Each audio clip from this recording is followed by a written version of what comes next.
Olá, gente. Seja bem-vindo à Escola do Reino. E quem fala é Flori Franco.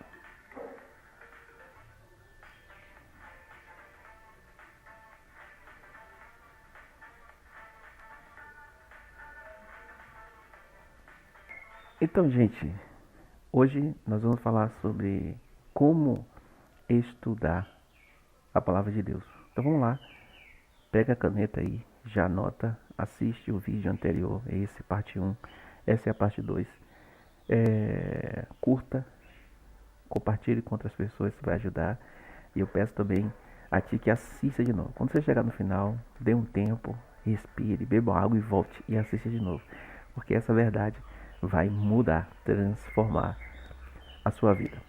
Como a gente estava falando no vídeo anterior, na parte 1, a gente tem que ler a Bíblia, aqui no parte 4, o ponto 4, ler em várias traduções, certo?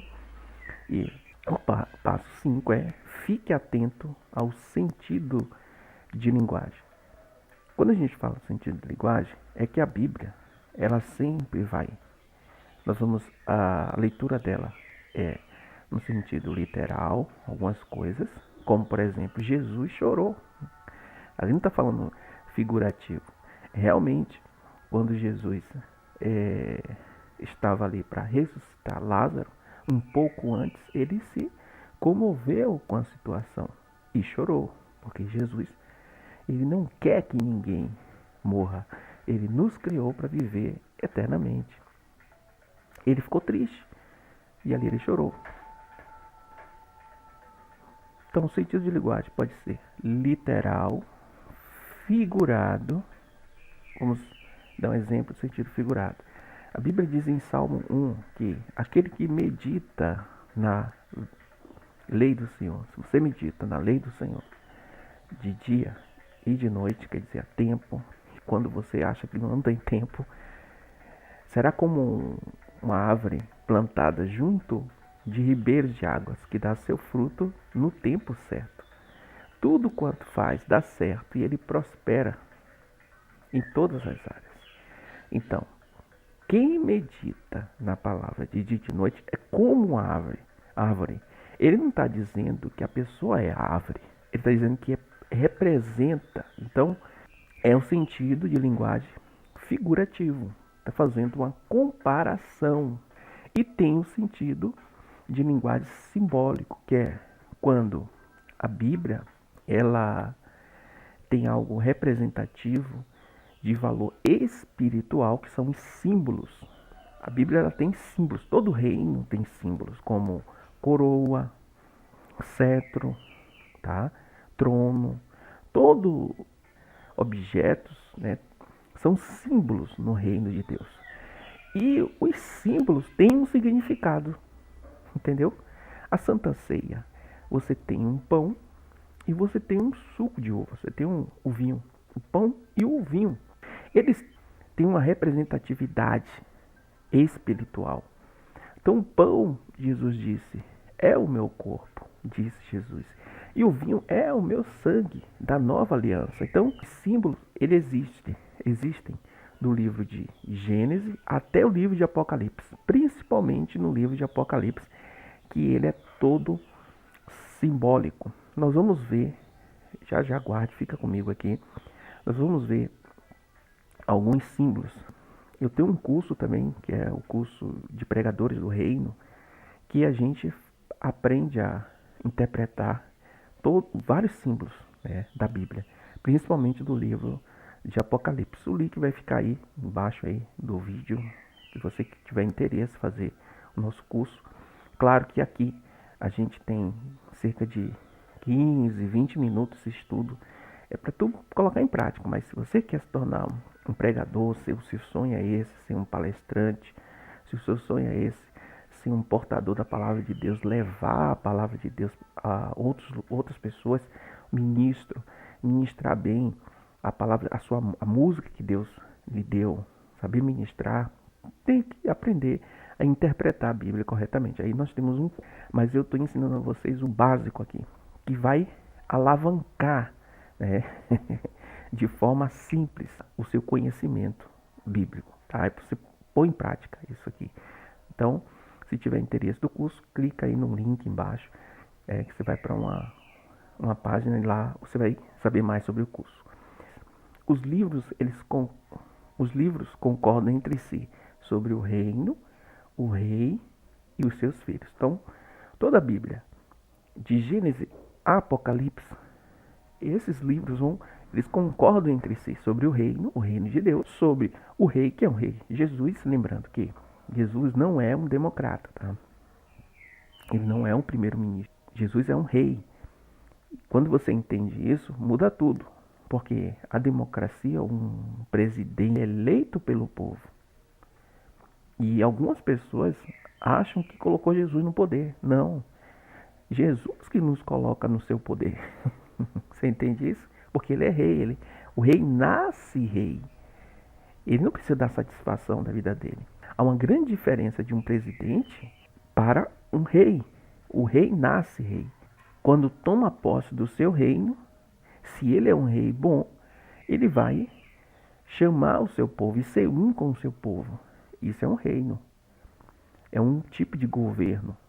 Agora, tem os tiranos por aí, que ele governa para si mesmo, que ele se acha o todo-poderoso, que não é nem uma democracia, é uma autocracia, que é quando o governante ele impõe com força bruta os seus desejos na população. Aí ele pensa só nele. Jesus pensa em nós. Ele não é um rei ruim, ele é um rei bom. A Bíblia diz que ele é maravilhoso. Fala sobre os filhos do reino.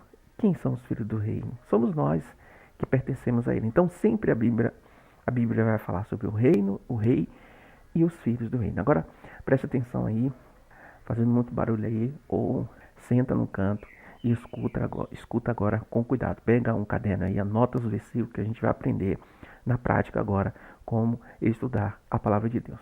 Então, primeiro, a Bíblia, ela explica a própria Bíblia. Pois, como está escrito em Isaías 28:10, que diz assim, pois, o que se diz é ordem sobre ordem, regra sobre regra, um pouquinho aqui e um pouquinho ali. E assim a gente forma todo o estudo. Entenderam? Então, o que a gente tem que se ligar dentro da Bíblia? Que a Bíblia, cada versículo da Bíblia, ele se explica em outros livros, ou no mesmo livro. Porque é Deus que ensina o teu povo, não somos nós. Não pense que nós estamos aqui para dar lição a vocês. Você tem uma Bíblia em casa? Se não tem, providencia. Lembre que tem que ser mais de uma. Uma ou duas Bíblias tem que ter em casa, traduções diferentes.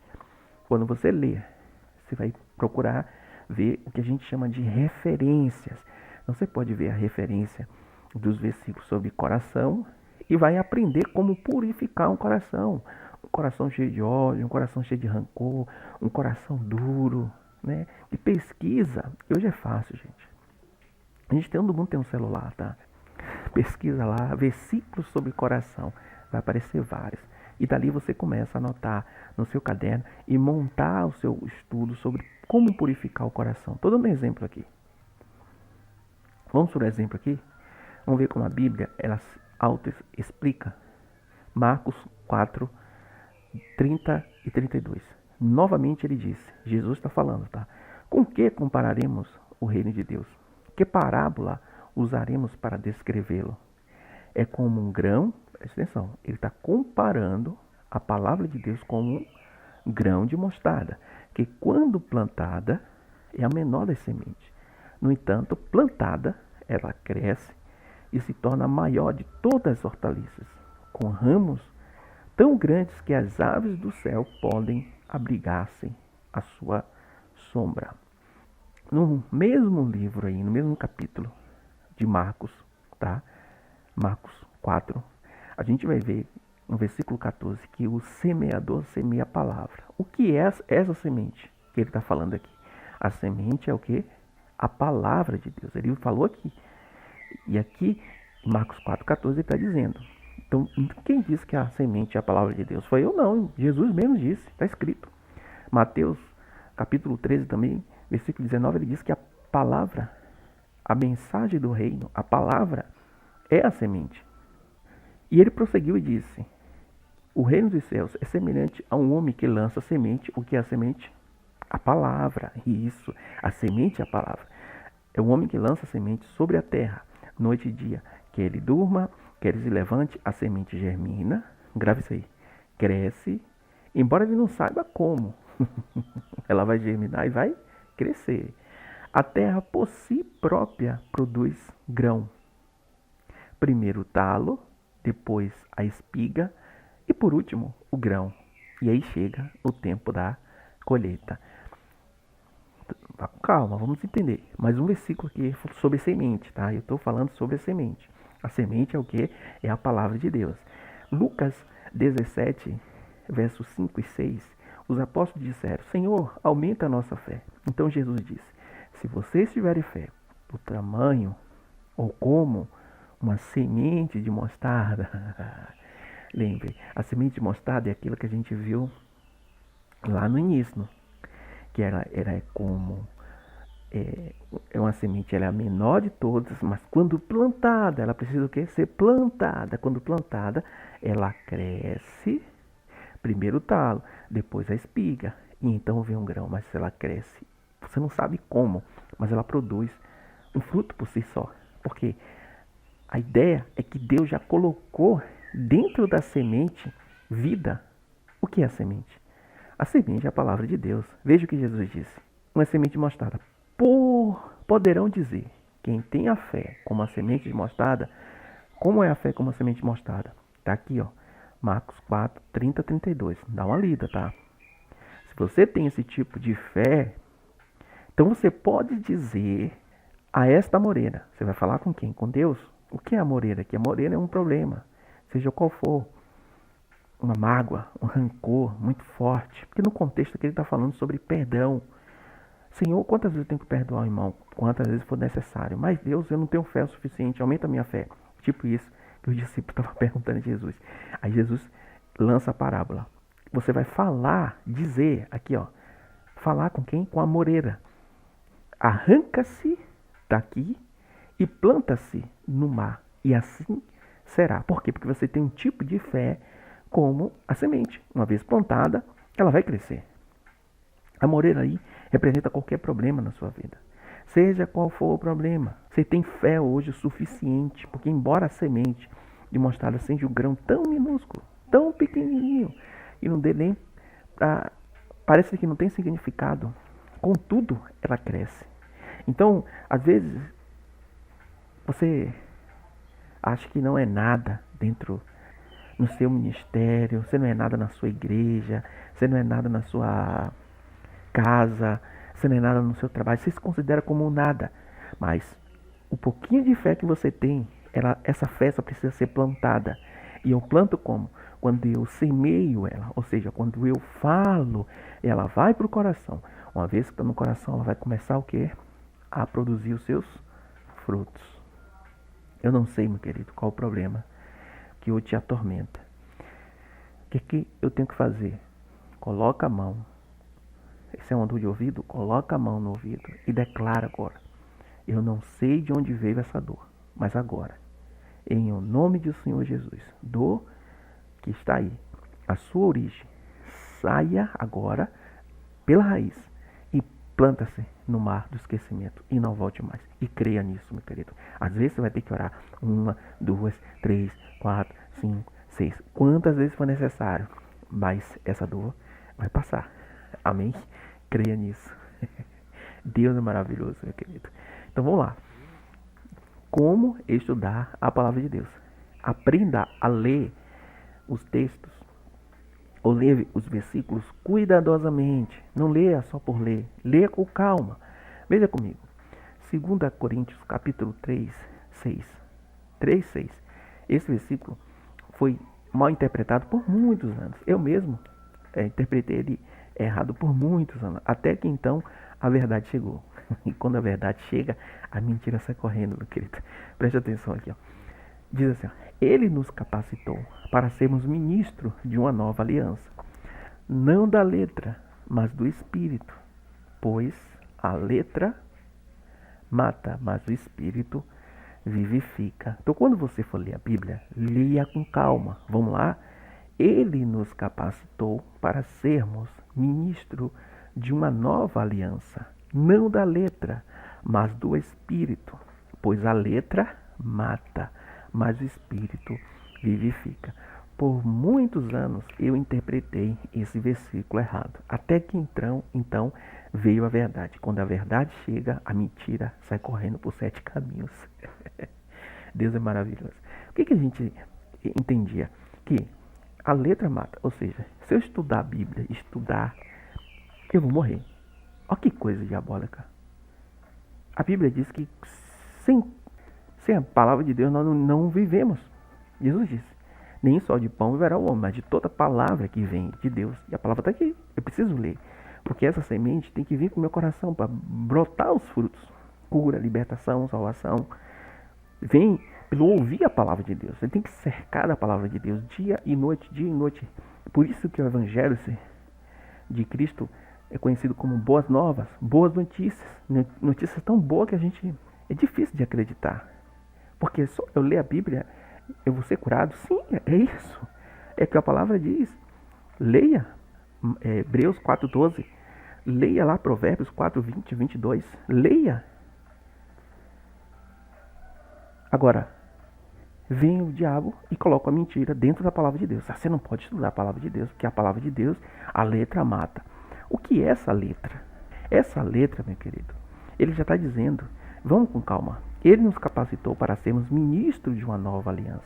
Não da letra, mas do Espírito. Pois a letra mata, mas o Espírito vivifica. Ele está falando de uma nova aliança. Se nós somos ministros de uma nova aliança, nós não estamos mais sobre a antiga aliança. Qual é a antiga aliança? É a aliança da lei. Nós estamos agora na aliança da graça. E a aliança da graça é a aliança do Espírito. Isso, que é o que diz em Romanos capítulo 8. Essa nova aliança nos traz o quê? Vida. E na aliança antiga, a letra representa ali o que foi escrito, que Deus escreveu. Ela leva as pessoas à condenação e à morte. É isso que esse versículo está dizendo. Então, a letra da lei, posso dizer assim, que foi escrito na nova, antiga aliança, no Velho Testamento, ela levava as pessoas à condenação e à morte. Mas o Espírito, que é a palavra de Deus, o Espírito que é a espada de Deus, a espada do Espírito, quando entra em nós, o Espírito que está na semente de Deus, na palavra de Deus, quando entra em nós, ela produz um fruto e nos dá o quê? Vida, como a gente viu ali anteriormente. Amém? Então leia com calma. A letra aqui está falando da lei que leva as pessoas à condenação e à morte. Porque quando a pessoa pecava, ela não tinha quem justificasse o seu pecado. Tinha que fazer um sacrifício, tinha todo o ritual. E se ela não fizesse o ritual, ela tinha que pagar. Ela era condenada e a condenação levava ela à morte. Então, se a pessoa pecasse na lei, ela conduzida à condenação se não tivesse um sacrifício. Então ela tinha que pagar o sacrifício, ou então ela seria condenada à morte. Se fosse pego ali em adultério, como aquela mulher do adultério, levava ela à condenação, ao tribunal da condenação, e na condenação sentenciava como aquela mulher que Jesus disse, nenhuma condenação há mais sobre ti. O Espírito deu vida para ela. No caso, nós estamos sobre essa aliança. Leia em outras traduções. Vamos pegar o mesmo versículo aqui, tá? Nós vamos ler em uma nova tradução para a gente começar a entender. Quando eu for interpretar a Bíblia, eu tenho que, número 1, saber que a Bíblia, ela interpreta a Bíblia, aprender a ler cuidadosamente. A leitura tem que ser dentro do contexto e ler em outras traduções, ok? Vamos ler a Bíblia, esse mesmo versículo, no contexto, porque eu posso pegar só o contexto, o versículo aqui e dizer a letra mata. A letra é a palavra de Deus e eu não posso ficar estudando muito a palavra de Deus, senão eu vou morrer. Eu não posso fazer teologia, não posso estudar que eu vou morrer. Isso não é verdade isso. Não é isso que esse versículo está dizendo. Então preciso do contexto, contextualizar esse versículo para que eu possa compreender ele corretamente. Dentro do contexto, o que a gente aprende? Veja, um pouquinho antes, aqui está no centro aqui nós temos o versículo.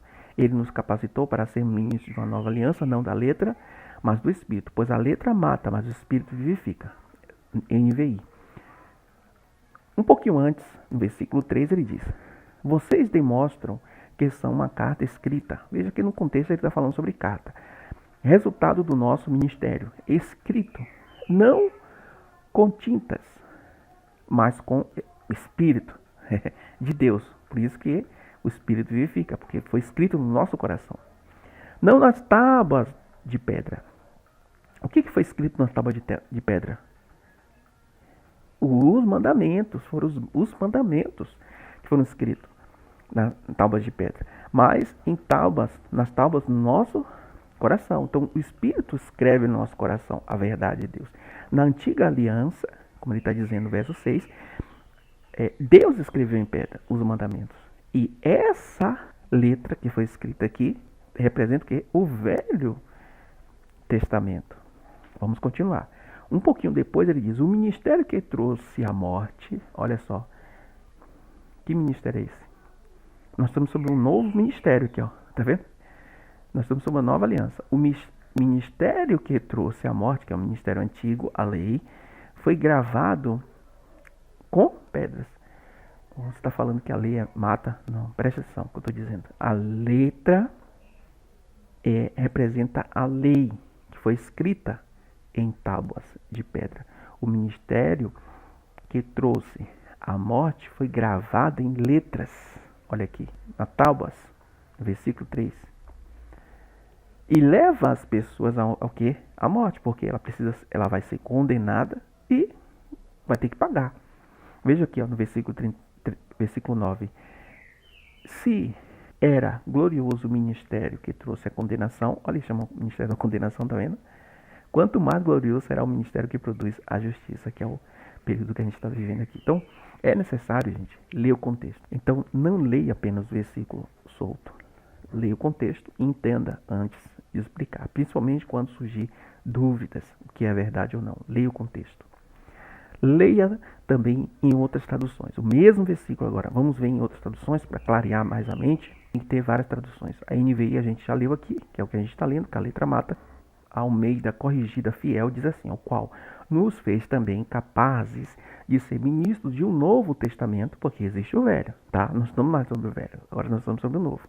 Não da letra, mas do Espírito, porque a letra mata e o Espírito vivifica. A nova versão transformadora diz assim: ele nos capacitou para sermos ministros de uma nova aliança, tá? Nós somos ministros de uma nova aliança, não somos mais da velha. Não da letra, não da lei escrita, olha aqui, da lei escrita, mas do Espírito. A lei escrita, que representa a lei, né, o Velho Testamento, termina em morte. Sempre vai terminar em morte. Não que ela mata, ela vai terminar na morte. Mas o Espírito da vida, por que termina em morte? Porque se a pessoa pecasse, ou ela morria, ou algum animal tinha que morrer no lugar dela. Ficou claro agora? Por isso, esse versículo aqui, essa tradução aqui, nesse versículo ficou bem mais claro. Então, quando for ler a Bíblia para interpretar, não está conseguindo interpretar, vá em outras traduções. Esse versículo aqui ficou bem claro na NVT. Olha o que ele está dizendo. A lei escrita termina em morte. Porque se a pessoa pecasse, ou ela ia ser condenada. E aquela condenação, que é o ministério da condenação, por isso que ele chama nesse capítulo, o ministério ele chama a lei do ministério da condenação, porque ele tinha que ser condenado, ele era condenado se ele pecasse. Então, ele tinha que ser condenado e ele tinha que morrer. Ou ia terminar na morte. Daí, ou ele morria, ou então algum animal tinha que fazer um sacrifício de um animal morrer no lugar dele, para pagar. Mas Cristo veio, dê glória a Deus, e nos livrou dessa morte e dessa condenação. Por isso que hoje nós estamos sobre uma nova aliança. Ele nos fez conosco uma nova aliança. Ele morreu em nosso lugar. Ficou claro agora? Fique atento ao sentido de linguagem. Vamos ver alguns exemplos aqui. Exemplo simbólico. Esse mistério das 7 estrelas que você viu em minha mão direita e dos 7 candelabros. As 7 estrelas são os anjos das 7 igrejas e os 7 candelabros são as 7 igrejas. Ele está falando aqui no sentido simbólico, uma simbologia. Quando ele fala de estrela, ele está falando que as estrelas são o quê? Os anjos, pode ser um enviado de Deus. Alguém que está ali, o anjo, o enviado de Deus. Entendeu? Então, no livro de Apocalipse, quando você vê lá a palavra estrela, pode ser anjos, pode ser algum ministro de Deus, uma liderança que carrega a palavra de Deus. Eles são chamados de estrelas. Okay? Então, isso é simbologia. Sentido figurado, Salmo 1:3, é como a árvore plantada à beira das águas correntes, dá seu fruto no tempo certo, suas folhas murcham, tudo quanto faz prospera. Ele está comparando o homem, no verso 1, 2, e no 3 ele está comparando esse homem que não se senta na roda dos escarnecedores, mas que medita na lei do Senhor, a uma árvore plantada. Então, se você medita na palavra de Deus, se você é um leitor, você busca a palavra de Deus, te vê como uma árvore plantada. Tudo que faz dá certo, acredite nisso. Tudo que você fizer já deu certo. Amém? E o sentido literal, já até falei aqui, Jesus chorou. Então, literalmente Jesus chorou. Fica claro aí, não tem dúvida nenhuma nesses versículos. E o versículo 6, para a gente terminar aqui hoje o nosso vídeo. Lembrando que assista de novo esse vídeo, curta, compartilhe com outras pessoas, que vai ajudar. Esse é um estudo para você aprender a estudar a Bíblia. Então, é muito importante que você volte aí, pausa, copie esses versículos, tenta fazer por você mesmo, siga os passo a passo aqui, tá? Então, os livros concordam entre si. Ponto 6. Sobre o rei e seus filhos. Todo versículo de Gênesis e Apocalipse, a gente vai entender reino. O livro de Gênesis tem assim, ó. E Deus deu domínio ao homem. A palavra domínio ali significa reino, governo, autoridade. Então Deus estendeu o seu domínio do céu para a terra. Esse é o plano de Deus. Ele estendeu o seu domínio do céu para a terra e soprou sobre o homem. E no céu, ele domina tudo. Aquele que nascer de novo, então ele pode entrar no reino dos céus. Jesus não é um presidente, ele é um rei. O rei nasce rei. Ele comanda, ele dá autoridade. E a palavra do rei é lei. O que ele disser é lei, meu querido. Ele não volta atrás da sua palavra. Tudo que ele fala é o que vai acontecer. Por isso que ele fala no momento certo. Se ele não falou contigo ainda, meu querido, ele não falou ainda porque quando ele falar contigo, ele sabe que ele vai se comprometer com a sua palavra. Então, descanse seu coração. Ele já falou contigo hoje. Acalma aí seu coração, crê em Deus. Por isso que Jesus diz: buscai, pois, em primeiro lugar o reino de Deus e a sua justiça, e as demais coisas vos serão acrescentadas. Quando você for ler o livro de Êxodo, entenda que ali tem um reino, que é Ele que é o reino. Ele que é o rei. E que o reino de Deus se estendeu para essa terra. E o homem hoje transporta a glória dele para outras pessoas, para se tornarem filho do reino. Isso é muito bom, isso é maravilhoso. Deus quer fazer todos de nós como ele é, rei e sacerdote. No livro de Apocalipse, capítulo 1, verso 6. 1:6, grava aí, dá uma olhada lá. E ele nos fez reis e sacerdote para servir ao Deus Pai. Você não é pouca coisa. Você é como um rei, como um príncipe, como uma princesa, alguém que tem uma autoridade, que carrega uma realeza, não a sua, mas a daquele que está lá no céu. Todos os livros vai falar sobre isso. E a justiça de Deus não é a nossa justiça, não é a justiça do braço humano. Quando você vai fazer a sua própria justiça, você vai tropeçar e vai cair e vai sofrer.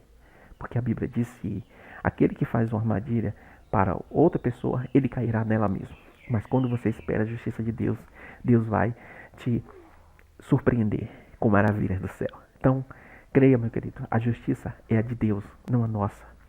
Porque eu não sei ser justo, mas Ele é justo e nos faz justo através do sacrifício de Cristo. Então creia que você está dentro dele, dentro de Deus. Jesus, vamos dar um exemplo aqui, Jesus é a palavra de Deus e você está aqui dentro. Quando eu fecho, Deus ele não vê mais a sua injustiça, uma vez que você é filho dele. Porque ele vai ver o sacrifício que Cristo fez na cruz. E uma vez por toda ele nos salvou, nos sarou, nos libertou e nos fez justo diante dele para caminhar nessa terra e profetizar tempos bons na nossa casa. E é isso que eu faço agora. Prospero. Profetizo tempos bons na sua casa, na sua vida, no seu ministério. Creia. Deus te abençoe. Até uma próxima.